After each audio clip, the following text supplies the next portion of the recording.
कालांतरे भवेत पुण्यम तदा भागवतम लभेत। है तो सारे पुराणों का फल ही है, सारी कथाओं का फल है। मिलती कब है? जब कई जन्मों का पुण्य उदय होता है तब। नैमिष की धरती पर कथा चल रही है और प्रश्न उठा कि सारी कथाओं का फल क्या है? तो भागवत महापुराण सारी कथाओं का फल है।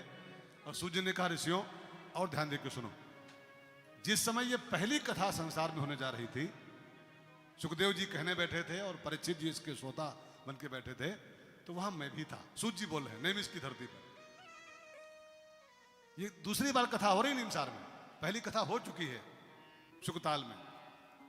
तो उस समय मैं भी था वहां पर। सूर्य जी बोले तो मैंने देखा कि जिस समय सुखदेव जी कथा कहने बैठ चुके थे और परीक्षित जी सुनने को तैयार थे, कथा शुरू होने के जस्ट पहले मेरी आंखों के सामने एक घटना घटी थी।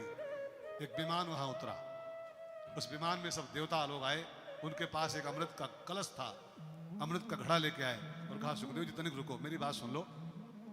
ये हमारे पास घड़े में अमृत है, इसकी विशेषता है एक बूंद कोई पी ले तो अमर हो जाता है। ऐसा करो, ये अमृत आप ले लो पूरा का पूरा, इसको पिलाओ परीक्षित जी को, ये अमर हो जाएगा। इसको सांप काटने का श्राप मिला है, अमृत पी ले अमर हो जाएगा। अब इसके बदले में अमृत ले लो और इसके बदले में हमको प्रपश्यामो वयम सर्वे श्रीमद् भागवतामृतम, इस अमृत को लेके और इसके बदले में हमको भागवत सुना दो आप। और जब सौदा करने की बात कही कि ले लो कथा सुना दो, ये अमृत पी लो, ले लो पिला दो इसको, कथा हमको सुना दो इसके बदले में, तो सुखदेव जी की आंखें एकदम लाल हो गई। उन्होंने कहा, देवताओं मूर्खों, सौदा करने आए हो कि ले लो दे दो?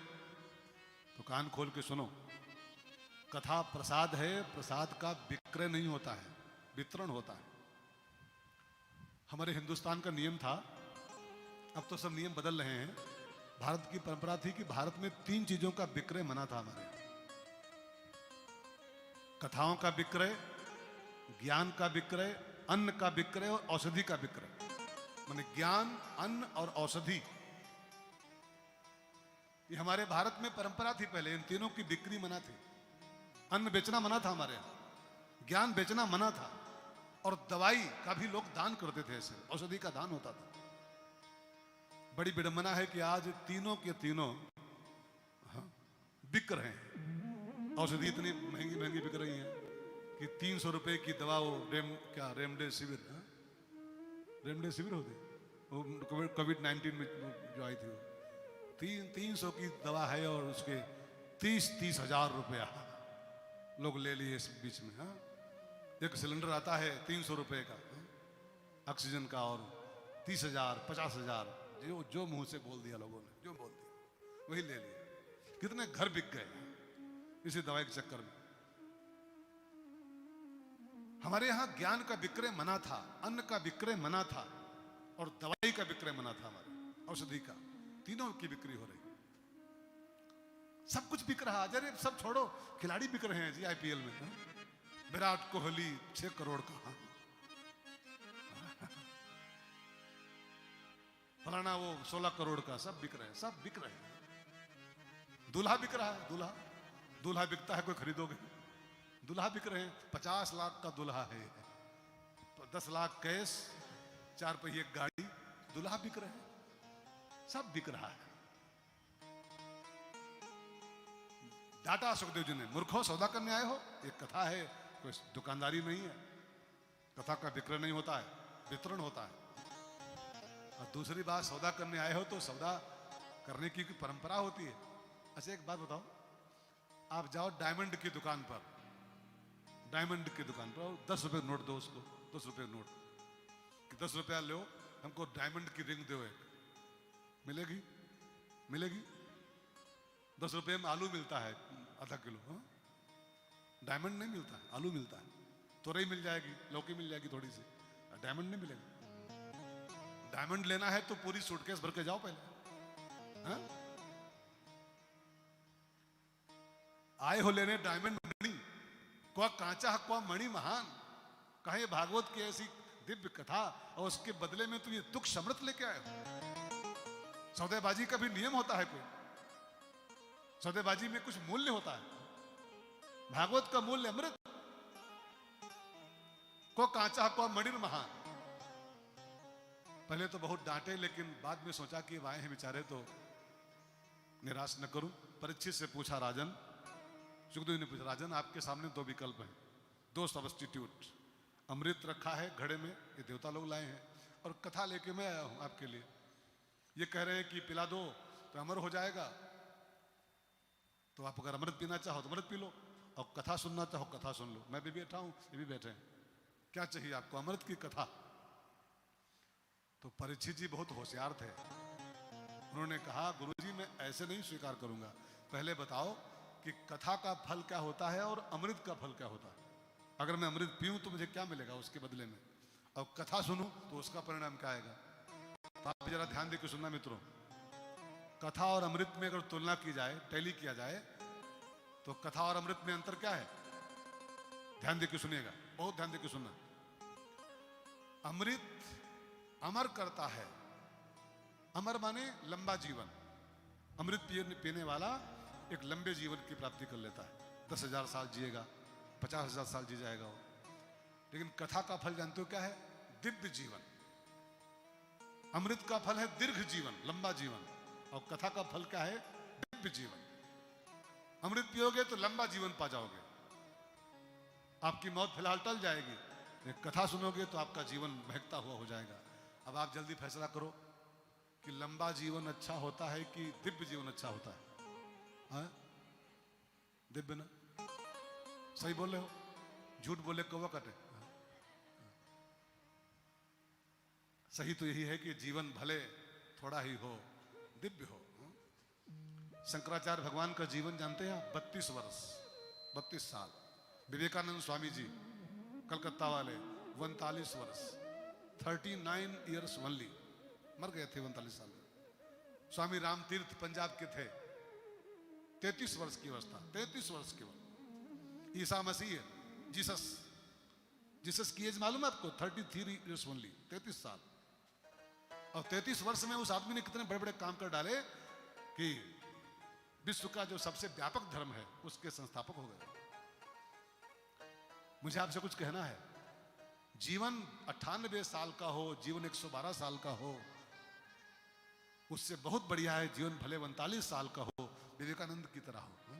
भगत सिंह, उम्र पता है आपको? 23 ईयर्स ओनली, 23 ओनली। और 23 साल की छोटी सी एज में उस बंदे ने कितना बड़ा काम कर दिया कि विश्व के इतिहास में उसका नाम अमर हो गया। जब तक सूरज चांद रहेगा, जब तक धरती आसमान रहेगा, भगत सिंह का नाम रहेगा। उम्र कितनी थी? 23 वर्ष मात्र। 23 साल की छोटी अवस्था में उस बंदे ने फांसी का फंदा अपने हाथों पहन लिया था गले में। तो मेरे कहने का अभिप्राय, कथा सुनोगे तो आपका जीवन दिव्य हो जाएगा, अमृत पियोगे तो आपका जीवन लंबा हो जाएगा। लंबा जीना चाहते हो तो इसको पी लो, और अच्छा जीवन जीना चाहते हो तो कथा सुनो। क्या चाहिए, लंबा कि अच्छा? अच्छा, तो कथा सुनो। और सुनो, अमृत का फल है अमरत्व, और कथा का फल है अभयत्व। अभयत्व, अमृत अमर करता है और कथा अभय करती है। अच्छा, अमर हो जाओ लेकिन डर डर के जियो, अभय न हो। हाँ, अमर हो जाओ, देवता अमर हैं लेकिन क्या अभय हैं? पत्ता भी हिलता है, देवता डरते हैं। पत्ता भी, कोई संत बैठ जाए माला लेके तो देवताओं की नानी मर जाती। नारद जी बैठ गए, उनकी डर लग गया उनको, हमारी गद्दी छीनना चाहता है। देवता अमर हैं बट अभय नहीं है, डरपोक है देवता से। डरपोक, डरपोक माने क्या होता? डरपोक मीन्स डर के मारे जो, अब आगे नहीं बोलेंगे। डरपोक। देवता अमर है लेकिन देवता अभय नहीं है। कथा अमर नहीं करती है, कथा इंसान को अभय कर देती है, डर ही खत्म कर देती है। अच्छा, अमर हो और डर डर के जिए तो कोई अमृत तो है? हो डर गया समझो मर गया, कहां अमर हो पाया? डर गया वो मर गया। कथा इंसान को निर्भर कर देती है, अभय कर देती है।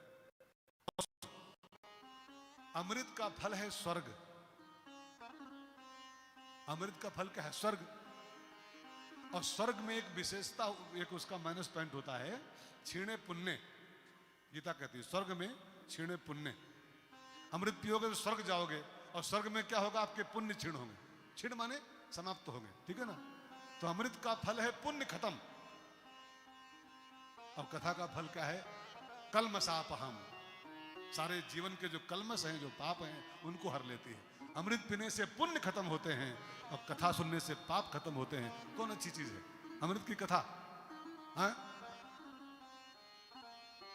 तो फिर परीक्षित जी ने वही बुद्धि लगाई कि जिसको पीने से पुण्य खत्म हो जाए, जिसको पीने से अमर भले हो अभय न हो पाए, जिसको पीने से लंबा जीवन हो जाए लेकिन अच्छा ना हो पाए, उस अमृत को लानत है।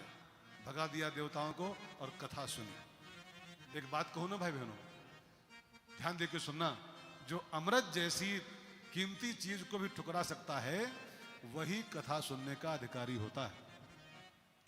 परीक्षित जी को देखो, अमृत का घड़ा हाथ में था उनके, चाहते पी लेते, लेकिन अमृत को भी लात मार सकता है जो, वही कथा का अधिकारी होता है।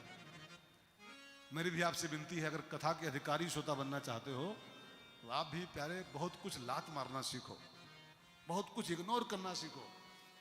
हम आप एक फोन की कॉल इग्नोर नहीं कर पाते। अभी अगर एक फोन कॉल आ जाए, फोन कॉल, परीक्षित जी घड़ा छोड़ दिए अमृत का पूरा पूरा, ठुकरा दिए उसको है, और हम आप अगर एक फोन कॉल अभी आ जाए तो फोन लगाते हैं कान में और निकल लेते हैं, रुको हम बाहर आ रहे हैं, यहाँ बड़ा हल्ला है, हम बाहर आ रहे हैं। हम एक फोन कॉल नहीं छोड़ सकते, कथा छोड़ सकते हैं।